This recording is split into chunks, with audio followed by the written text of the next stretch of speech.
Hi, David Julin here at First Baptist Cramerton, today January 10th, and I'm excited. Carol Howe is here, and Carol has brought our sermon today, but we have the opportunity to have Carol come back and speak to us this afternoon, and we're having sort of an interview type session to learn some things about Carol's journey as she has journeyed through dementia and now to help, or at least journeyed through her family with dementia, and now she's on her way to help and empower people in the church and all around.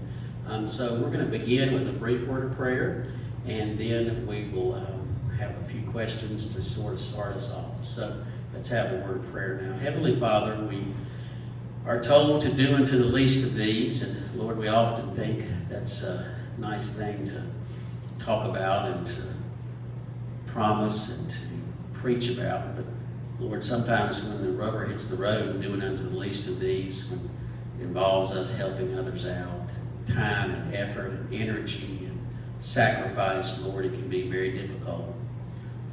Lord, we pray that you would help us as we make our way through life, and especially when we have those who are dealing with memory loss and dementia.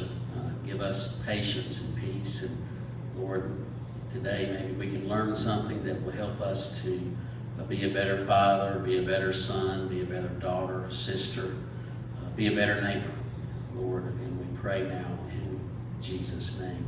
Amen. I am excited about having Carol here. I mentioned to the church this morning that we had been waiting to have her here for months now, and she's here and delivered a great sermon this morning. You can check that out on our website also if you would like to. But Carol, you had sort of an unconventional way that you came to where you are now in life with this, and if you wouldn't mind, just how'd you get started working with caregivers, dementia, and just how you'd like to tell us about how you got here. So Pastor David, I think my whole life has been unconventional. Okay. So my story actually started with my grandmother's diagnosis of dementia. My grandma, Bessie, Grandma Carpenter, and she was diagnosed with dementia, and she had told her girls for some time, something's just not right. And they're like, oh, mother, you're just getting old, or you just kind of, no big deal. No one paid a lot of attention to that sentence Grandma would say until finally she was diagnosed with Alzheimer's. And my aunt who lived in Florida cared for her, so I was very removed from that situation. At that time I was living in South Carolina. So I heard stories, they were scary, and I just was like, oh yuck, I don't want to deal with that. I'm glad my aunt's taking care of that. And then my mom would take my sisters and I on an annual trip somewhere. And we had the best time. She would pay for everything, and then we would go shopping on Mama's money, and we would all four be in one dressing room trying on clothes. It was fun. And on the last trip, we started noticing Mama was having some problems. And she would ask the same thing again, now when are we going to go to? And we had just gotten back from there, and we're like, this isn't good. We wanted to blame it, I wanted to blame it on the injections my mama was getting in her back, and what that might be doing to her cognitively, which that can be very true. But upon going to the doctor, we did some further investigation and found out my mama had dementia. The phone call came to me while my husband and I were making a king-size bed. He was on one side and I was on the other. All good husbands should help with that, I'm just going to tell you. And I answered the phone, and he said, Miss Howell, just calling to tell you your mother has dementia. That's how he said it. He just said it. And I went, are you telling me she has the symptoms of dementia, or she might get dementia? He goes, no ma'am, she has dementia, but don't worry about it. I'm going to call you in some medicine, and everything's going to be just fine. And I'm going, wonder why they didn't give Grandma that medicine, because she is not just fine. She was still alive at that time. I got off the phone and I hung it up, and I stood there for a minute, and I sat down on the side of the bed, and my husband said, what's wrong? And I said, I'm either going to pass out or throw up, and I don't know which. He said, why?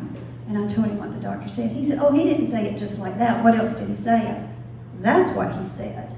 And David, it was at that moment that I knew we needed a new doctor. I could not work with a doctor that was that cold, that impersonal, and really not giving information. This is not going to work.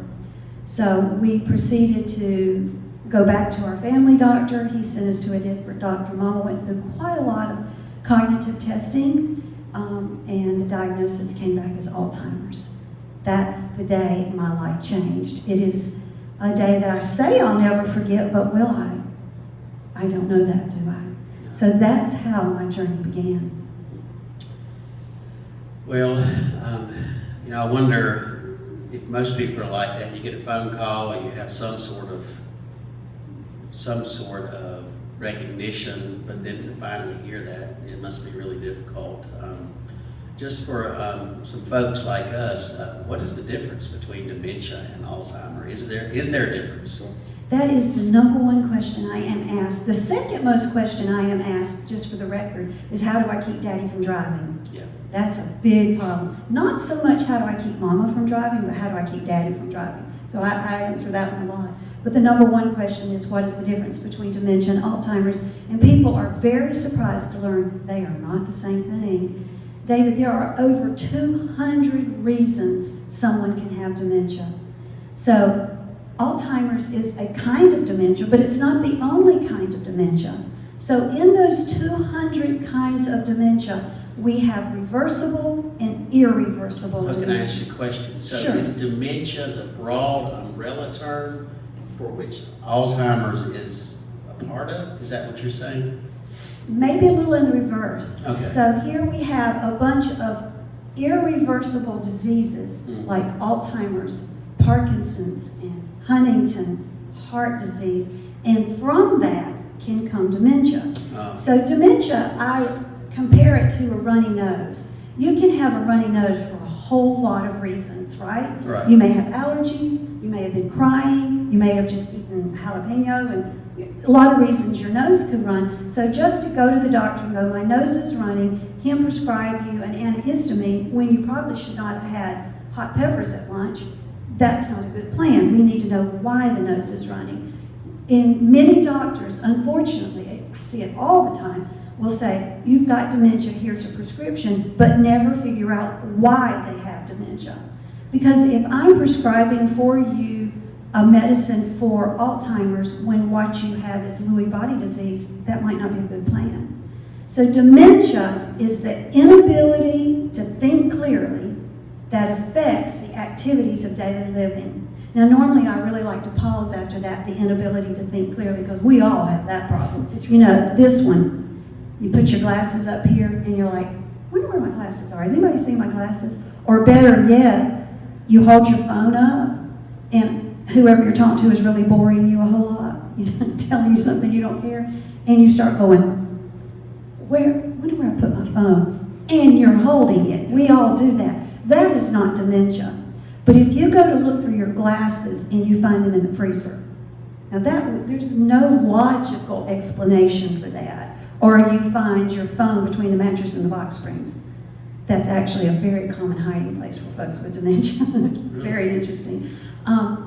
That's not normal. So the inability to think clearly, but it affects the activities of daily living. Well, now, we are all good Southern folks, but we do different things every day. The people in your house do different things every day. So what is it that we all do? The medical community has broken it down into 5 activities of daily living. You hear them referred to as ADLs, activities of daily living. There's 5 that everybody on the planet does.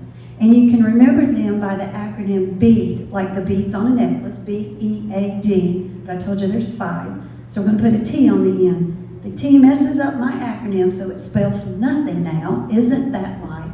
And it also messes up the caregiving journey big time. B is bathing. We all bathe. Sometimes we get in the bathtub, sometimes we get in the shower, sometimes we get a washcloth and clean what my mama called possible. That means you just clean whatever you could get to easily, the possible spots. B is bathing. E is eating. We all eat. Now, I said we're Southerners. We have grits. Do you have grits? Do you like grits? I don't like You don't like grits. Are you No. from the South, David? I know everybody in my family does, but I'm not a big We're going to have to pray for him about that, you guys. Well, if you go to Africa, they eat rat on a stick. It's the delicacy on the roads. They'll go, oh, the rat on the stick guy is here. thinking, I don't want that. Or cockroaches, a lot of people would eat. Yeah. We all eat. We eat differently, but we all eat. So B is bathing, E is eating. A stands for ambulating. I don't care what physical condition you are in. Everybody moves from point A to point B. Whether they're walking, whether they're being pushed in a wheelchair, whatever. They don't stay in that same 3 square foot area. We move about in some way, shape, or form. B is bathing, E is eating, A is ambulating, and D is dressing. Now, if you've been to Walmart, you know there are some people on our planet that have a little problem with dressing. You look at folks and go, they do not have a full-length mirror in their house, I'm pretty sure, because they would never leave the house looking like that. My wife has sometimes said that person does not have any friends. No friends, no friends. And if you go to the airport for the late night pickup, the last flight that comes in, people who come to pick up their loved ones will wear their pajamas. I've seen it, I'm like, are you just that anxious to get home and go to bed? I don't know. So, but we all dress. So bathing, eating, ambulating, and dressing, that's the bead on our necklace. And then T, you know what it stands for? Well, everyone thinks it stands for talking, but there are people who don't talk, so that's not it. But we all toilet. And that's why I was telling you, it messes up my acronym, and it also makes life really hard when we start having problems with toileting, because now someone's got to help us and clean us and dry us and change us. It's a big problem. So the dementia is the inability to think clearly that affects at least 2 of those 5 activities of daily living. That's dementia. But there's over 200 reasons you can have dementia. Some are reversible, some are irreversible. So when you go to the doctor and you hear mama's got dementia, and they give you a prescription and walk you out the door, you've not really learned anything, because you sort of probably knew that before you went. You need to know why mama has dementia. Is it reversible? Is it irreversible? Now I can start making a plan for life. So what is a reversible dementia? Yeah, good question. A reversible dementia, there's several. The most common I'm going to back that up. One of the most common forms of a reversible dementia is being drunk. Think about a drunk. Are they going to bathe themselves properly? Can they eat without spilling it everywhere? They can't walk the straight line. The police officers already found that out, right? If they try to button the shirt, it's not going to be buttoned straight. And we're not going to talk about toileting with a drunk. But we sober them up, all that goes away. That's a reversible dementia. So you can have a reversible dementia from drugs, legal, illegal. Side effect from drugs. You take a senior citizen who is totally healthy, many times, and you give them, what is the medicine for nausea? I can't think of it right off the top. Phenergan. Yes, Phenergan to many senior citizens will bring on dementia all by itself. Get the Phenergan out of their system, dementia goes away. You give someone with dementia Phenergan, whoa, it's like pouring gasoline on a fire. Physically, as far as disease or things going on in the body, a urinary tract infection in a senior who has no problems whatsoever can bring about dementia. So if mama went to bed fine, and she woke up and she sees spiders on the wall and she's talking to her daddy who died 32 years ago, she did not wake up with Alzheimer's, promise you that one. She did wake up with dementia, but we need to know why. Go to the doctor. A good doctor is going to have her tinkle in a cup, and we're going to see if there's a urinary tract infection going on. With many senior citizens, we find there is, and we give them antibiotic to take to clear it up, and the dementia doesn't get better, and the doctor goes, oh, it's probably Alzheimer's. But if they had done the culture, they would have found out they were on the wrong antibiotic. Get them on the right antibiotic, the UTI goes away, and the dementia does too. But back up again, if they have dementia and they get a UTI, again, it's a bad scene. What about thyroid? Is there some thyroid? Oh, that's a good question. I have just gone through thyroid biopsy myself last month. I don't know the actual proper answer to that, to tell you the truth, but I know thyroid can affect so many things in the endocrine system as part of it that I would not be surprised at that. Anything that changes the balance in your body for a reason can cause confusion. So another thing is a tumor somewhere in your body. Now, I love this. You know, Scripture says we are fearfully and wonderfully made, and my soul knows this very well. For many people that begin to have a problem, if a scan is done and they find there is a tumor that can easily be removed, sometimes the dementia will go away because it's being brought on. The body's signal that something's not right is that tumor. It's quite incredible. Not always, doesn't always happen that way, but it can. That's just some of the reversible dementias. Okay. So if we find out, say, a parent is doing that, and they just say dementia, we should say what? We should Back the truck up. and say, Why? okay. Why does mama have dementia? Unfortunately, the doctor's going to go, well, she's got Alzheimer's, because almost always when you have dementia, you have Alzheimer's. Statistically, that's true. David, I've been operating our company for 12 years, Senior Life Journeys. We've been a not-for-profit for 6 of those years. In that time, I have had many cases of dementia come through that were not Alzheimer's. I've had several Lewy body dementias. One of the folks who What is Lewy body? Lewy body dementia is named after Dr. Lewy, and he found these bodies, these things in the brain, and they named them Lewy body dementia. And so it is a different disease of the brain that therefore brings about dementia. Just like Alzheimer's is a disease of the brain, Parkinson's is a disease of the brain, and they both result in dementia. Lewy body dementia is interesting in its diagnosis process, and it is irreversible in that it has very distinct symptoms which are different from the symptoms of Alzheimer's type dementia. With Alzheimer's type dementia, the number one symptom always across the board, it's just true, is short-term memory loss. I can remember going to high school, but I got no idea what I had for breakfast. I can remember my children, I can remember my mama, I can remember my sisters, but I forgot I was supposed to go to church this morning, that it was Sunday. That's for Lewy body. That's for Alzheimer's. Alzheimer's. Lewy body dementia, we start seeing some problems with the gait, their ability to walk. They skate a little bit, they shuffle, their gait gets really confused, and they will often hallucinate. And the hallucinations almost always have to do with children being harmed, insects, and sexual activity. They almost always fall in one of those 3 categories. So it's a real clear thing. Oh, wait a minute, we need to scan and see if there's Lewy bodies in the brain. Those 3.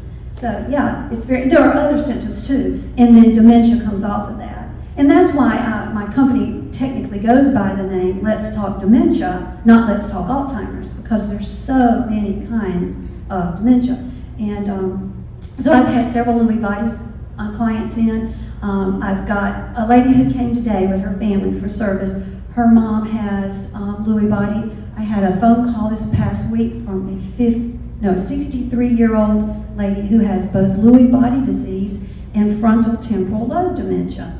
Now, frontal temporal lobe is dementia, frontal temporal lobe disease is irreversible, and your frontal lobe is right here behind your forehead. This is the part of your brain that tells you you should not run naked at Walmart, and you should not drive 95 miles an hour down Franklin Street, and that you don't curse in front of the priest, and those appropriate, inappropriate things are held here. So one of the telltale signs of frontal lobe dementia is we become very inappropriate. Yeah. Sometimes we're the life of the party, and then sometimes we're just rude and socially unacceptable. And it's not they're doing it for attention. Their brain literally cannot decipher what's appropriate and inappropriate. And the interesting thing is the frontal lobe on a female is fully developed somewhere in the late teens by 20. The frontal lobe in a male develops much later. And when you think about it, 20-year-old males get in more trouble than 20-year-old females. And the reason for that is that male brain really is not processing appropriate and inappropriate like the female brain. Makes me feel good about my gender. Okay. Explains a lot. Explains a lot, yes it does. We had a church member here that was a boxer, and he had Blows to the brain. dementia. I guess it would be more dementia than Alzheimer's, but Right. that happened. So if you've had a blow to the brain, so you think about soccer players and football players, car accidents, motorcycle accidents, any injury to the brain, your chances of Alzheimer's are increased by 50%. So it would be Alzheimer's, not dementia. Could be either one. Well, remember, the disease comes first and then comes the symptom. Okay. So there was a reason for that inability to think clearly. And I'll give you an example here. October 9th of last year, we're recording this January of 2021. And October 9th of last year, I was in a car accident. My car was not even cranked. I was sitting in a parking space, the car wasn't cranked. I was kind of leaning this direction, looking down at my phone, and my husband was doing whatever he was doing. And all of a sudden, my car's moving forward and my car's moving back. And someone had hit me from behind in the parking space. I have a nice little Honda Fit. He was driving a double cab Silverado pickup truck. Like my car would have fit in the back of his truck, right? And he accidentally hit the gas instead of the brake when he was coming through the parking lot, right into the back of my car, shot it over the concrete bumper into the grass. Then it rolled back over the concrete bumper into the parking space. And it all happened in a blur. In the process, I hurt my hand and I've dislodged 5 discs in my back and all kinds of stuff. Wound up going to the neurologist, and I knew what he was doing when he started. He said, "Carol, I'm going to give you 4 words and I want you to remember them." And I said, "You are doing the mini mental status exam." Now that's a little exam that doctors will do, and anybody can do it, where we're going to kind of test what you can remember and just discern how good you are at it. Mini mental status exam. And I said, "That's what you're doing?" He said, "Yeah, I knew you would know." So he gave me 4 words. Then he asked me to state the presidents in reverse order. Well, I kind of helped him know that even if I had not been in the accident, I probably would not get that right, because I'm not real good at that. And I said, Trump? And I'm going, the other dude. I went, oh yeah, Obama, Bush, and Bush. He said, "You forgot Clinton." And he said, "Oh well, we're not going to count that against her." I said, "Well, I voted for Ross Perot. Are you going to count that against me?" And he said, "No, I grew up with Ross Perot. I'm going to give you points for that." And then he had me count backwards from 100 by 7s. Well, again, I'm not a numbers girl, but I got so far and I realized, that can't be right. The math in that doesn't work. I got messed up somewhere. "Carol, tell me the 4 words. And I sat there, almost in tears, and I went, "I don't know." He goes, "Oh no, you know at least one of them." And I'm going, no clue, not the first. And I thought then, I'm going to be sick. This is dementia. I have no clue what he had just told me. And he said, "Well, that's not good." And he said, "You come back next month, we're going to do a full 30-minute comprehensive test to see what you can remember." Paranoid for 30 days, let me tell you, just something. It really made me empathetic for what my clients go through who have dementia and their family members, because now I'm there, you know. And so I would have my husband tell me, we'd be sitting in the living room, I would go, "Give me 3 words. See, do I remember them?" You know, keep testing me until my appointment. Went back for the cognitive assessment, came through it with flying colors, which I'm thankful for. My dementia was brought on by concussion, a pretty severe concussion to my brain. My brain had to heal, and now I'm fine. But I didn't have Alzheimer's. I had concussion. So see how you need to know why you're having this inability to think clearly. Because many doctors would have written me a prescription for Aricept, which is the most common medicine prescribed for Alzheimer's and does nothing at all to help. Nothing. I just so against it, I can't begin to tell you. They would have prescribed that when what I had was a concussion. My brain needed to heal. So yeah, it's kind of interesting. For me, it's very interesting. Are there medications that help with Alzheimer's and dementia? No, not for Alzheimer's. The most commonly prescribed 3 most commonly prescribed medicines for Alzheimer's start with Aricept, and I'm trying to remember the generic name of it, Donepezil. The next one is Namenda, and the third one is Exelon. None of them have been proven to do squat diddly doo dah to help in any way with Alzheimer's. The progression of the disease that's causing Alzheimer's is not altered one whit. There are those that believe it slows the progression of the dementia. Not a lot of science on that. Maybe, maybe not. But the reason for the dementia is not changed one bit. Other diseases that cause dementia, that story can be slightly different. There are medicines that help with Parkinson's. There's definitely medicines that help the symptoms of Parkinson's, the severe tremor. I had a client who had Parkinson's so severely that her whole body would shake and she would move in her chair like this and couldn't stop when it was time to take medicine. You got her medicine in her, she would calm and she could lay back in her chair and relax. But if you can imagine just moving constantly and you can't stop it, how exhausting that is. And it was really a horrible life for her. So there are medicines that help with some of the reasons for dementia. Alzheimer's, but there are other things we can do. Can I tell you that? Okay, please do. That's the good news. So my mother had Alzheimer's dementia, and later we found out she had Parkinson's dementia also. It's called mixed dementia when you have more than one type. But when Mama was going through her journey, this knowledge was not available. I had never heard it, I'd never read it, I'd never seen it in any class or heard it in any class I attended. Mama passed in 2019. How I wish I had known some of this. But they are learning more and more what we eat, what we don't eat, the exercise we get, the exercise we don't get, the social interaction. And yes, you can be socially interactive with COVID. We're doing it right now.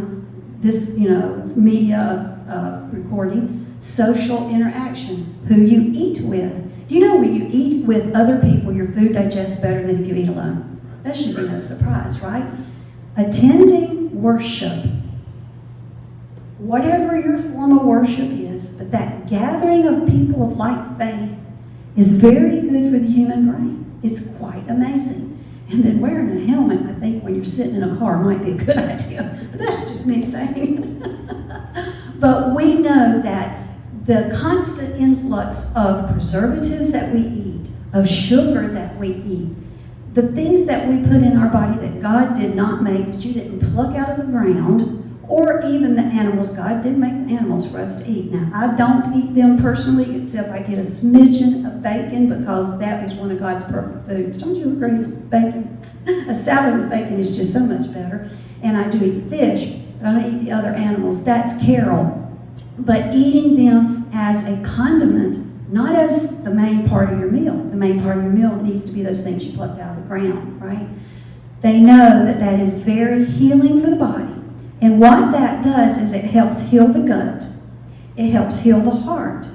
Anything that affects the heart affects the brain. So if you're not getting good, healthy blood flow to the brain because the heart has an issue, you're going to have problems, and this isn't good.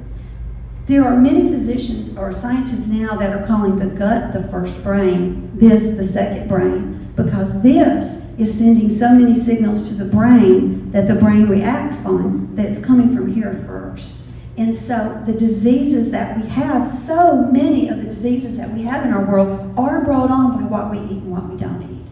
So I don't eat anything that comes pre-made. No, it's got preservatives in it, not doing it. You don't even want to know what happens to my skin if I eat preservatives. It's not funny. I've written a book about that. It's called If My Body's a Temple, Why Am I Eating Donuts? I like that title. And it's my story of I lost 100 pounds because of this allergy from eating preservatives. I don't eat sugar. We know that inflammation in the body increases your chances of Alzheimer's drastically. Sugar is one of the leading causes of inflammation in the body. Don't eat sugar. Artificial sweeteners. Oh, no. Really, artificial sweeteners are worse on the human body than sugar, and sugar is like Satan. So if you can figure that, it's even worse than that. It's awful.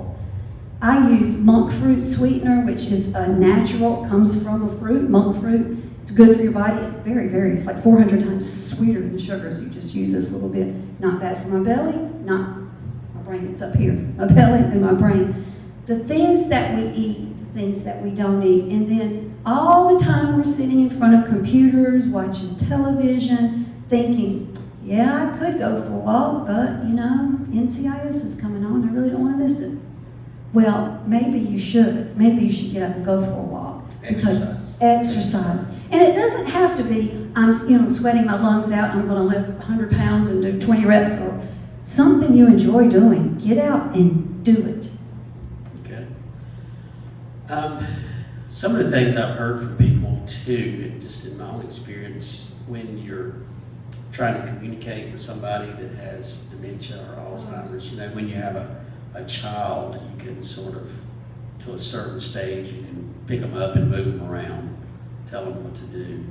But then you have an adult, a loved one, a parent. Are there some tips that you can give us to communicate? Yeah, and comparing it with children is interesting because I'll have clients tell me, well, I just treat mama like a little baby. And I'm thinking, you think mama likes that? Mama brought you into this world. She can take you out too, you know. She doesn't want to be treated like a child. So it's not the same type of caregiving as you would give a child. So communication is a huge problem with dementia because I can call you and go, hey David, I'm picking you up to take you to church tomorrow. I'll be there at 10 o'clock. We've got, stop by and get gas and church is at 11. Be sure and be ready. And you would be ready. But I can call someone with dementia and tell them that, and I go to pick them up. They might be ready. They might not be ready. And you're going to say, I called you yesterday and told you that. What's your problem?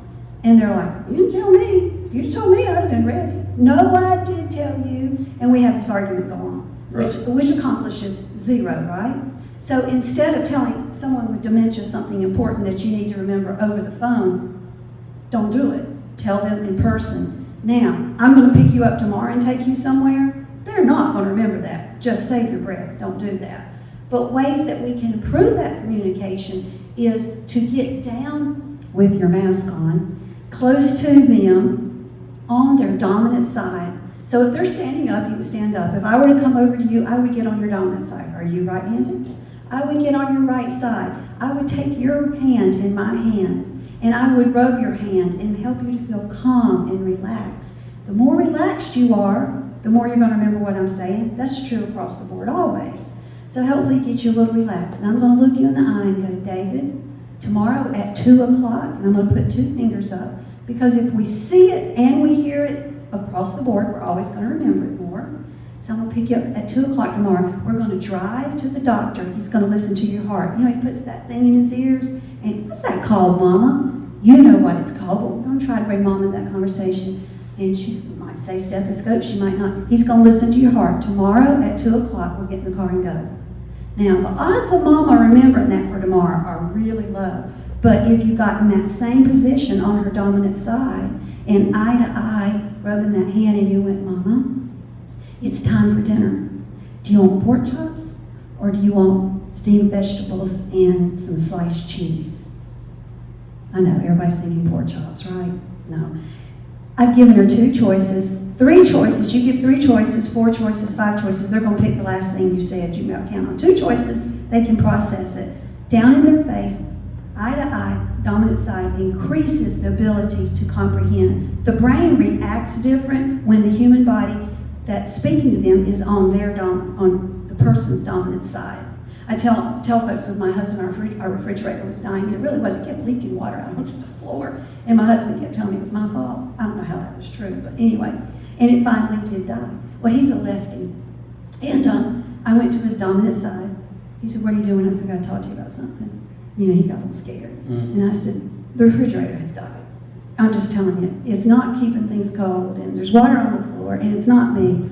And I, on his dominant side, down in his face, he said, babe, go down to Home Depot and pick out the refrigerator you want. Let's be done with it.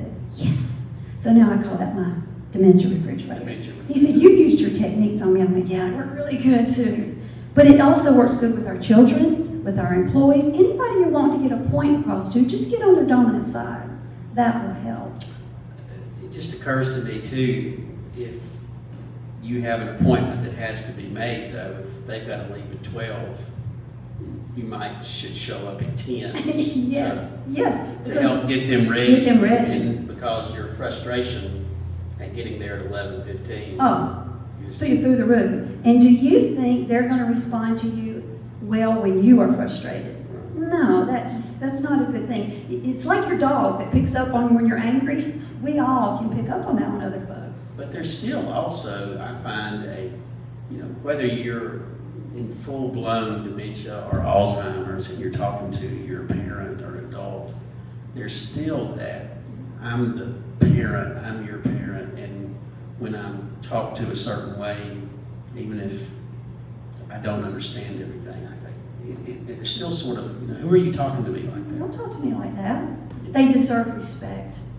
I don't take kindly to caregivers who yell at their folks with dementia. I can tell you that if your daddy had heart disease, you would not yell at him because his ticker wasn't working properly. Right. Or if he had kidney disease and he had to go to the bathroom a whole lot, you wouldn't get angry at him because you just took him to the bathroom, now he's got to go again. He can't help, he has kidney disease. But we will yell at people who can't remember.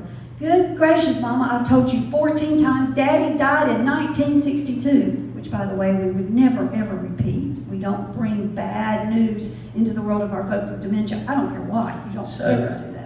I have had that experience before where people would have continued and will say, well, Daddy died 10 years ago. Mm-hmm. But what do? Do you just let it lie? Okay, let's have that conversation. So I'm going to be the caregiver, and you're going to ask me about somebody who's dead. Well, play with me here. Where is Uncle Ken? You know, I keep looking for him, and he's not here. He's never around. Gosh, Uncle Ken, he is a nut, isn't he?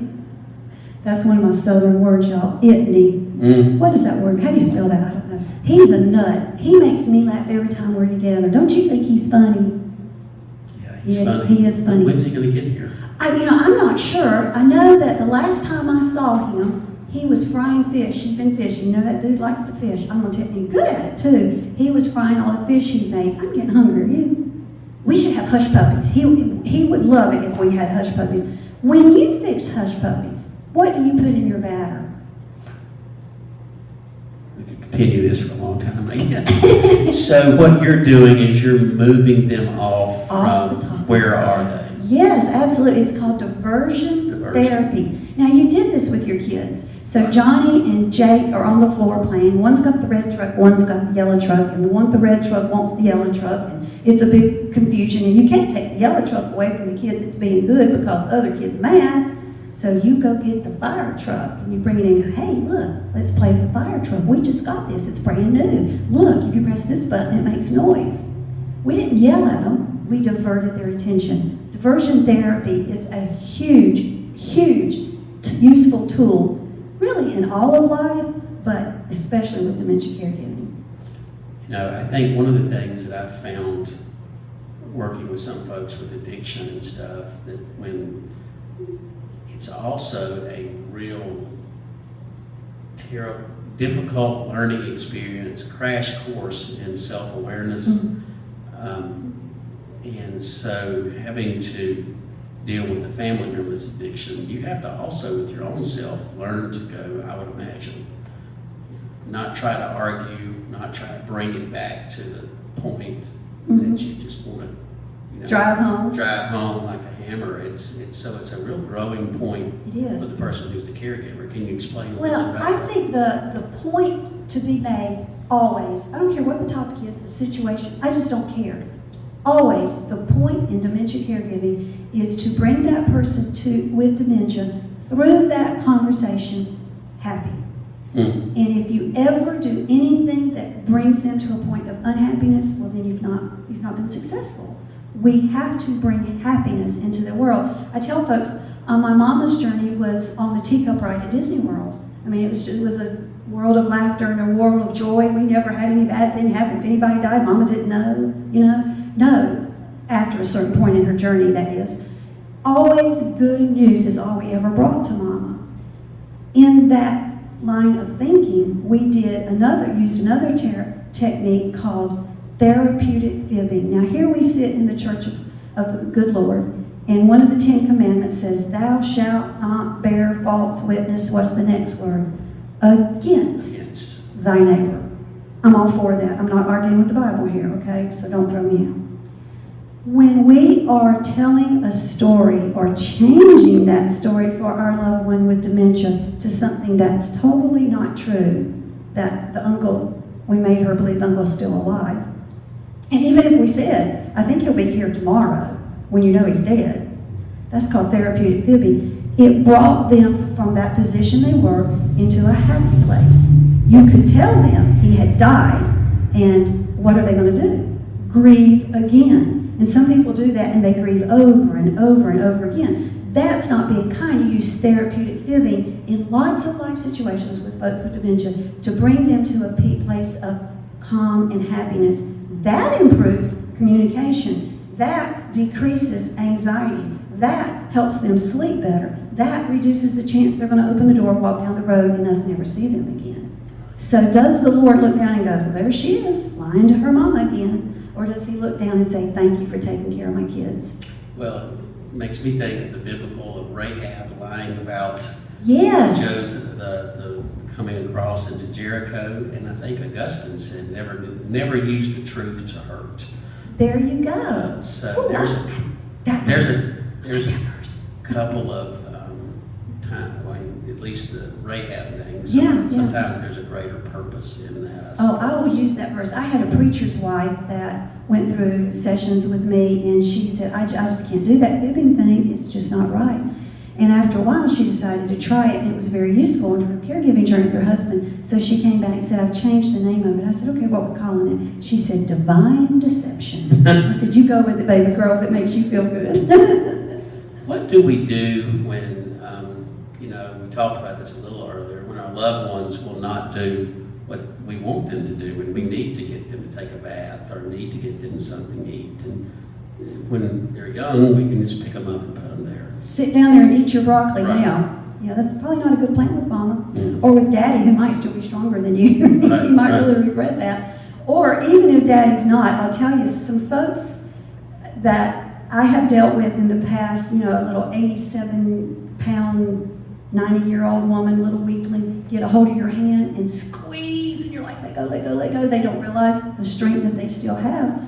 So yeah, how do you work with them through that? Now I forgot the question. What was the question? When they're, Oh, how do we getting get them them to to do. do something that we don't, Yeah. that we want? I swear I passed that cognitive test when I went back. I really did.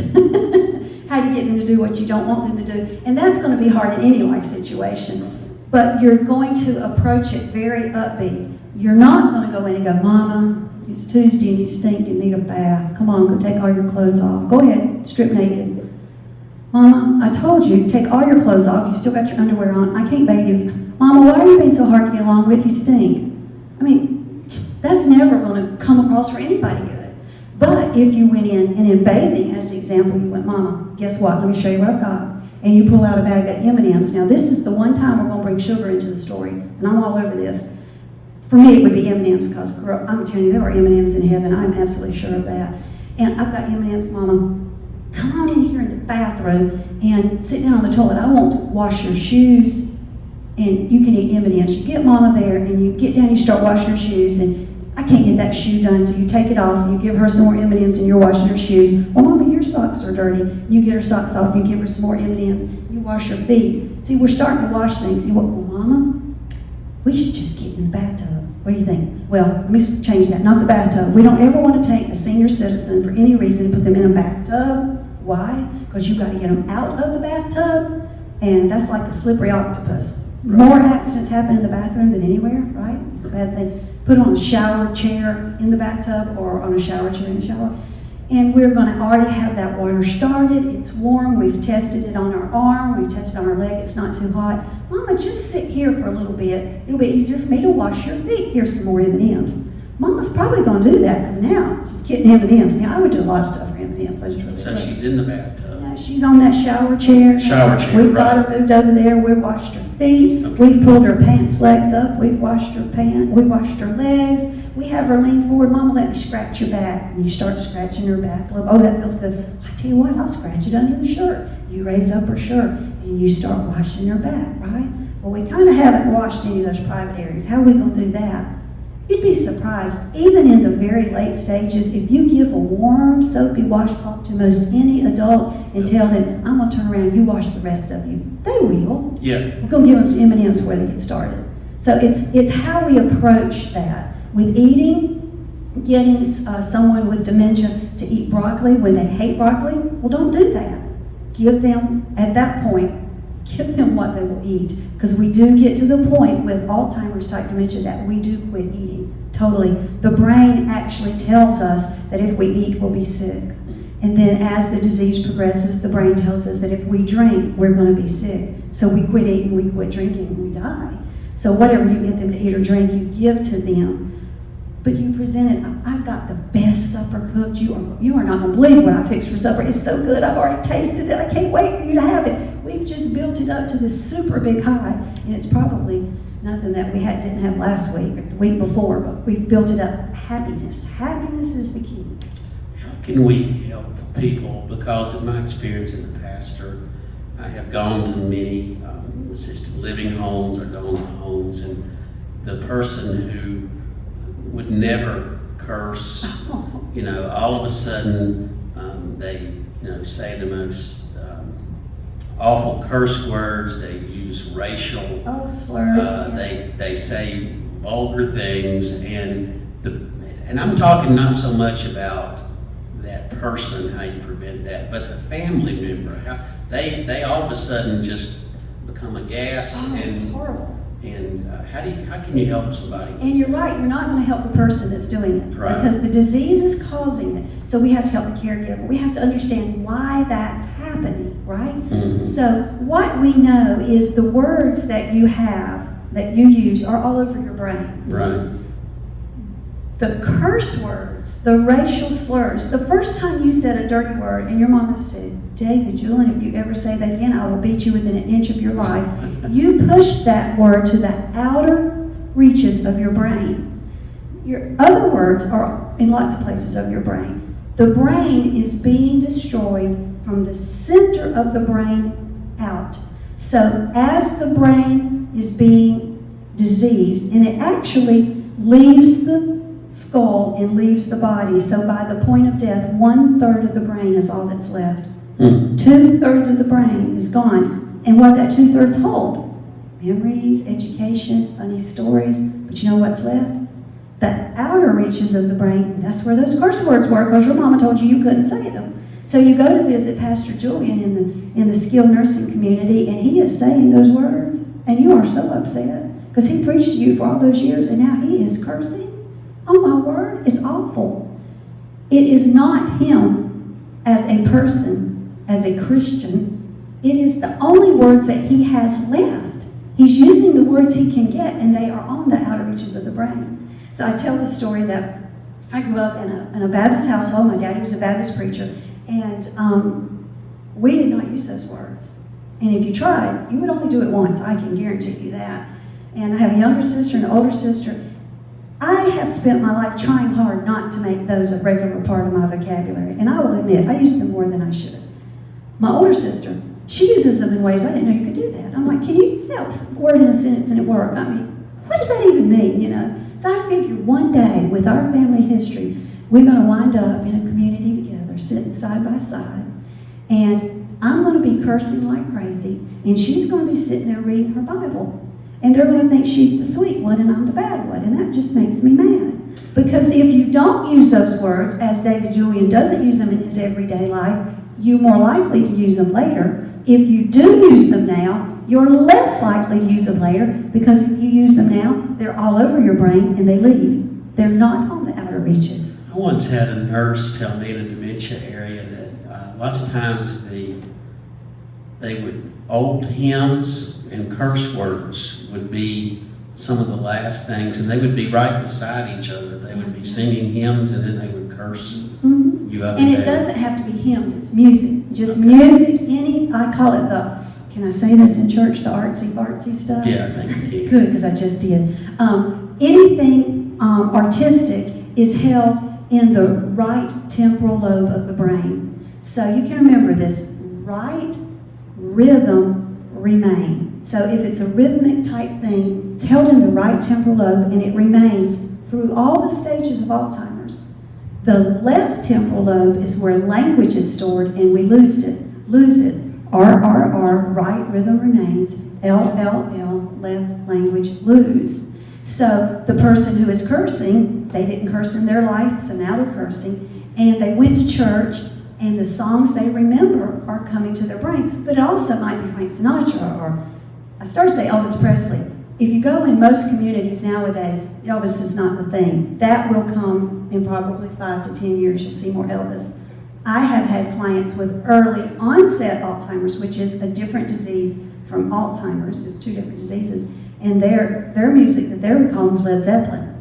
And I'm sitting there going, okay, dying, I know, no Led Zeppelin, that's not my kind of music. So music is very healing. It is one of the most wonderful forms of therapy for someone with dementia, is to start singing their songs with them. I've had clients that I worked with on a regular basis, and I went in and did music with them, sang all their happy songs. New York, New York, I had a client that was from New York. She loved that song and that part, New York, New York. She would throw her hands back and sing it to the top of her lungs and smile and happy. That's what we want, because when we left, she was upbeat, she felt good about life, because we brought music to her. Don't argue with them. No. Just let that go. Always. Who do you argue with that you generally win anyway? Not my wife. There's just not many people that, I mean, you just don't. Right? Just don't argue. It's not going to work. One of the last questions we have here, any ideas on encouraging loved ones to eat? It's interesting that we'll see folks who sit down to eat and they only eat what's on the right-hand side of their plate. They don't eat what's on the left-hand side of their plate. And you think, well, she must not like mashed potatoes. Depending on the situation, if they've had a stroke and they have dementia brought on by a stroke, or even if they don't have dementia but they've had a stroke, they may only see half of that plate. So let them eat what's on that side of the plate. And then do what? Turn the plate around. So now the side they didn't want is on the side where they ate, and they'll eat it, right? Encouraging folks to eat by, like I said earlier, providing for them food that is palatable for them, that they will eat. Doesn't mean you don't want to introduce healthy foods. They might actually like some tofu. You don't know. Give it a shot. You're sitting there thinking, no, they're not going to like tofu, right, David? I'm going to bring you some. It's very good. So bringing to them the foods that they like and being upbeat about the meals. And then also realizing that some folks with dementia will eat all day long. They can't get enough. My grandmother ate non-stop. My mother, we had to constantly remind her to eat. So we would fix plates and leave them on her counter, which is in assisted living, that had cheese and grapes and crackers and strawberries and those things that were good for her, nuts, that every time she walked by her counter, she would get a handful of food. And she would eat that whole thing every day, but she ate it along because she saw it and she went, oh, strawberries. But she didn't sit in her chair and go, I should go to the kitchen and get strawberries off the platter that Carol left on the counter. That didn't happen. No, when she walked by, she saw it and it sparked it in her brain. Strawberry, I like strawberries, let's eat that. So those kinds of things will help. You know, this is my experience as a pastor, but tell me your opinion, but I am of the opinion that you should never promise somebody that I will never put you in assisted living home. I have seen marriages fall apart, relationships, because somebody is just saying, you know, oh, I promised Mama, and at some point it's impossible to do. It is, and most of the time that statement comes from heart, and Mama probably went into what we call now a skilled nursing community. Oftentimes you'll hear people call it a nursing home. It's not the term. Skilled nursing community. And the skilled nursing communities of the 60s and 70s, nobody wanted to be in. Let's face it, they were scary places. And so Mama went, Mama saw it, and now she's got a son, and she said, son, don't ever put me in one of those places. I agree with that. If you possibly can, don't put them in one of those places. Nobody wants to be there. But a good skilled nursing, a good assisted living, a good memory care community, a good group home, I love group homes, are wonderful places to be. And we know that people who have dementia, that live among other folks with dementia, live longer and have a better quality of life than if they live at home by themselves, for sure. But worse if they move in with you. They don't want to live with you. They really don't. They may not even remember who you are. They remember mom and daddy, but they don't remember their son. Don't move them in with you. That's not what they want. Let them live with people like them. They can tell their same story over and over and over again. Nobody cares because they don't remember it. But Mama has asked for that because Mama has that vision. So you don't argue with them, but you go, Mama, I want to take you and show you this wonderful retirement community. And you've already called Carol, and I have arranged for you to go to her. we do get a commission from communities if you move into a community that I like, because I don't refer you to communities I don't like. We've got arranged for you to have a tour there, and you're going to go show Mama this beautiful, beautiful assisted living. Well, that is not the image she had in her brain when she said, don't ever move me to one of those places. And then you go to retirement community, and guess what? The VA is going to help you pay for it, because there are benefits for veterans to help for that, in case you didn't know, and I can help with that. Or you've got a long-term care policy, they're going to pay every dime of it, Mom. You could live here for free. Isn't that cool?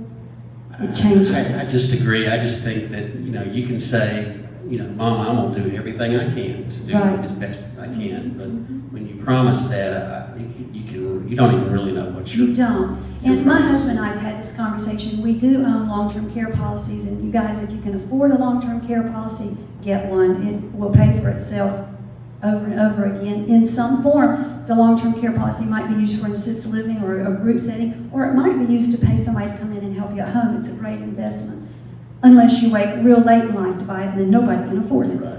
But my husband and I bought ours. He was 60 and I was 57 or somewhere around there. It was about $300 a month, which is a lot, but not considering. One day in most skilled nursing communities runs about $200 a day. But taking them, showing it to them, helping them to understand how pretty it is, getting them moved in, you'll see a great improvement. But my husband and I had that conversation this past week when we were walking one day about our long-term care policy and how much it would pay. And I said, I think our plan should be that we will take care of each other at home as long as we can until one of us is a wander risk, where they've got to be in a locked building because you don't want your loved one to walk away. That's right. Very scary. Or the other one can no longer physically or mentally handle that care. We're going to wait till that point. That's our plan. But when that happens, we will be ready to go to a group setting, and we have agreed that that's how we will work it among us. Right. Are there any questions from the audience? Any? Okay. Covered it all. We're good. Well, Carol, just give us a little bit before we leave here, so there'll be people who obviously watch this online, how to reach you, your website, email, YouTube, phone, podcast. Just give us the whole shebang.